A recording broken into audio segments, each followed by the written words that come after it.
जय श्री कृष्णा, राधे राधे। प्रिय दोस्तों, हमारे समाज में वास्तुशास्त्र का बहुत बड़ा महत्व है और वो भी यदि हमारी रसोई से जुड़ा हो तो उसका महत्व और भी बढ़ जाता है, क्योंकि हमारी रसोई हमारे घर का मुख्य भाग होता है।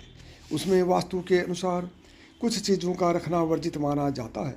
वो कौन कौन सी चीज़ें हैं जिनको रसोई में रखने से घर में कंगाली रहने लग जाती है, यह जानने के लिए आज के वीडियो को बिना स्किप किए हुए अंत तक जरूर देखें। सबसे पहले किचन में दवाइयाँ न रखें।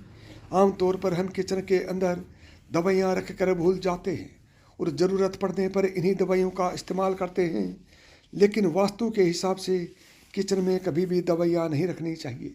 ऐसा माना जाता है कि किचन में दवाइयाँ रखने से व्यर्थ की बीमारियाँ आती हैं और घर के मुखिया का पूरा धन बीमारियों के इलाज में ही व्यय होता है। यही नहीं, ऐसा करना मन की अशांति का कारण भी बनता है, जिससे घर में कलह क्लेश होते हैं। नंबर 2, किचन में दर्पण न रखें। आमतौर पर गृहिणियाँ घर में किसी भी जगह पर दर्पण यानी कि शीशा लगा देती हैं, लेकिन घर की रसोई यानी किचन में दर्पण लगाना आपके लिए हानिकारक साबित हो सकता है। जी हाँ, वास्तुशास्त्र के अनुसार किचन में चूल्हा अग्निदेव को चिन्हित करता है और दर्पण में जब अग्नि का प्रतिबिंब नजर आता है तब यह घर के विनाश का कारण भी बन सकता है। ऐसे घर में हमेशा कलह क्लेश होती है और घर की आर्थिक स्थिति बिगड़ जाती है।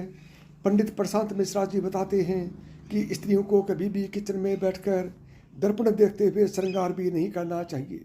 ऐसा करना दुर्भाग्य को न्योता देता है। नंबर 3, फ्रिज में गुथा हुआ आटा। कहा जाता है कि किचन में इस्तेमाल होने वाले फ्रिज का भी एक अलग ही वास्तु होता है और इसी के अनुसार किचन में फ्रिज रखा जाना चाहिए, जिससे घर में शांति बनी रहे।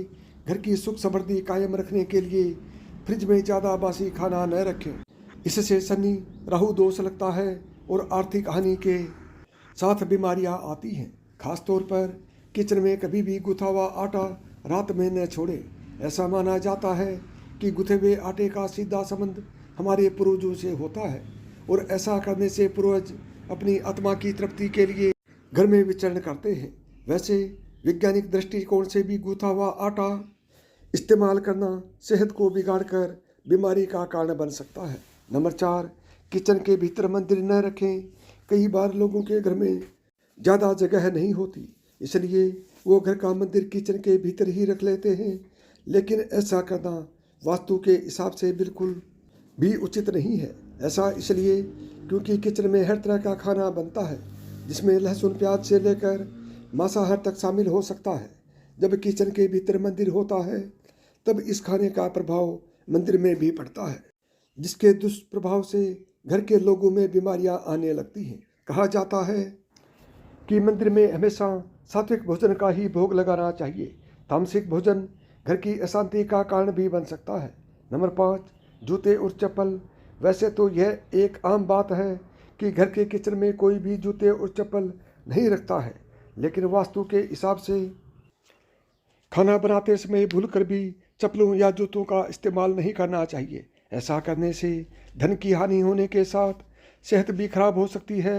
यदि आप घर के भीतर चप्पलें पहनती भी हैं तब भी किचन में इनका प्रवेश पूरी तरह से वर्जित होना चाहिए। ऐसा करना घर के मुखिया के लिए अच्छा नहीं होता है और घर की आर्थिक स्थिति खराब होती है। इसके अलावा घर के बाहर जाने वाले जूते या चप्पलों को भी कभी किचन में प्रवेश न कराएं। नंबर 6, टूटे या चटके हुए बर्तन। आमतौर पर महिलाओं की आदत होती है कि टूटी चीज़ों को भी इस्तेमाल में ले आती हैं, लेकिन घर के किचन में कभी भी टूटे या चिटके बर्तन नहीं रखने चाहिए।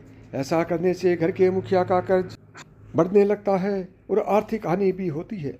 यदि किसी वजह से आप टूटे बर्तनों को घर से न हटा पाएँ तब भी किचन से दूरी कहीं रख दें और समय मिलने पर इन्हें घर से बाहर कर दें। ऐसे बर्तनों में भोजन करने से घर के लोगों के बीच रिश्तों में दरार आने लगती है और यदि अतिथि को इसमें भोजन कराया जाए तो उनसे भी मतभेद होते हैं। ऐसा करने से घर की शांति पूरी तरह नष्ट हो जाती है। यदि आपको मेरी बताई हुई बातें पसंद आई हों तो वीडियो को लाइक करें, ज़्यादा से ज़्यादा दोस्तों में शेयर करें। यदि चैनल पर पहली बार आए हैं या चैनल को अभी तक सब्सक्राइब नहीं किया है तो चैनल को सब्सक्राइब करें, ऑल बटन को दबाएं ताकि मेरे आने वाले प्रत्येक वीडियो का नोटिफिकेशन आपको सबसे पहले मिले।